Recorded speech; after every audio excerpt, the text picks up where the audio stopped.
Hi, I'm Ross Anderson. I'm Professor of Security Engineering at Cambridge University at the Computer Laboratory.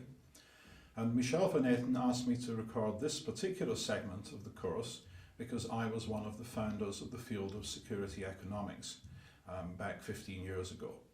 Now, the first widely cited paper on the subject is a paper I wrote in December 2001, Why Information Security is Hard in Economic Perspective. And since then it's grown into a field with over 100 active researchers, and it's a big growth area. But I wasn't the only founder of this field, and so in this segment I'm going to talk about what led up to that paper and how it developed after that. Now, the traditional world of information security from the 1960s, when we started getting shared computer systems, up until the 1990s, saw information security as a really technical subject which was about controlling what a firm's staff could do for the most part, and also keeping the bad guys out.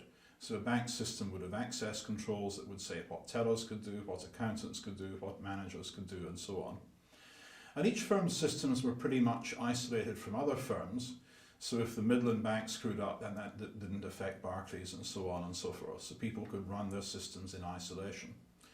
But the internet really changed that game, because all of a sudden the arrival of the internet meant that failures of security in one firm could harm another firm. And we got a big example of that in 1998, when insecure Unix computer systems at a hospital in Oregon were used to attack an ISP in New York. This was a wake-up call for everybody. Now, there had been some early rumblings about the importance of economics in information security. Back in 1991, Carl Landwehr wrote an NRC report about Department of Defense concerns that no matter how much the Pentagon spent, they couldn't persuade mainstream computer vendors like IBM and Microsoft to produce more secure products for the defense market in any sustainable way. The mainstream firms would be inexorably drawn back to providing mass market products.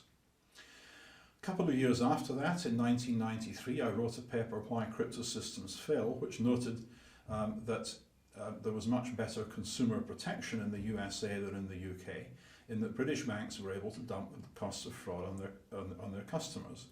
And so you would expect that UK banks would spend less money on fraud, but actually they spent more. And this was a real conundrum for me. I couldn't understand it. In 1996, Hal Varian, then at the University of Berkeley, wrote a paper on the economic aspects of personal privacy and wondered why it was that markets didn't seem to be able to fix problems about privacy. That's something that we'll be talking about in greater detail in the fifth lecture, but it was again something that got us thinking. And so the spark that got this thing going was when I met Hal in May 2000 at the Auckland IEEE Security and Privacy Conference. And Hal was wondering about whether you could make online payment systems work better if you allocated liability properly. People were at that time trying to develop online payment systems and it wasn't going so well. I was worried about this problem of why UK banks spent more than US banks despite having less liability for fraud. And we were both interested in antivirus and DDoS issues. Why was it that people weren't spending as much money on antivirus as you'd rationally expect them to? And the key insight that we got is that information goods and services markets are prone to monopolies. Now, there are three reasons for this. There are network effects, there are low marginal costs, and there are technical lock-in. And we're going to discuss all of these in detail later in this lecture. But where all of these are present, you tend to get monopolies. And that means that you get market races for dominance of every new market and market niche that opens up. And these market races and the lock-in games that people play around them really undermine information security in lots of interesting ways, which again, we're going to discuss later. Sometime after that, we had the dreadful events of 9/11, and one of the things that became clear was that overreaction would be inevitable and damaging, so what can academics do? Well, we thought the best thing that we could do would be to help to build up security economics as a discipline, so that once politicians were ready to listen, we would have solid analysis and data and recommendations to offer. So after I gave a keynote talk on security economics at SOSP in Banff, which became the Why Information Security is Hard paper, I went on to Berkeley to work with Hal on security economics. And we got a wave of results come out over the next few months as various people got interested. The take-home message is that where Alice guards a system and Bob pays the cost of failure, you can expect trouble. And network effects are only one of many ways in which platforms can become insecure as a result of poor incentives. Now, you then have to start thinking about what you can do about the problem, and if vulnerabilities are an externality, a side effect of transactions like environmental pollution, perhaps we can fix them with markets, just like you have cap and trade markets for CO2.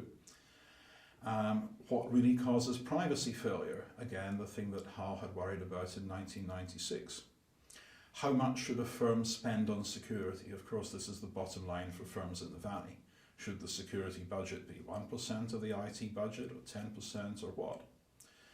And so this led to two things. The first was the foundation of vulnerability markets. iDefense and Tipping Point was set up at the time. And the second was the first workshop on the economics of information security, both of which happened in 2002.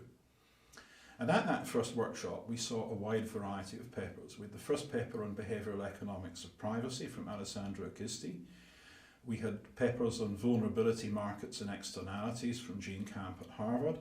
We had stuff on economics of standards from Barb Fox at Microsoft, and that was a key thing, obviously, from the point of view of industry players. There are talks on information sharing. Could you get banks to share information on fraudsters? Could you get utilities to share information on attempted hacks on control systems? How would you get them to overcome their risk aversion and their lawyers' tendency to keep everything in-house? And then you had people starting to look at returns on security investment. So we suddenly realised that we had the beginnings of a coherent and important subject, and things just went on from there.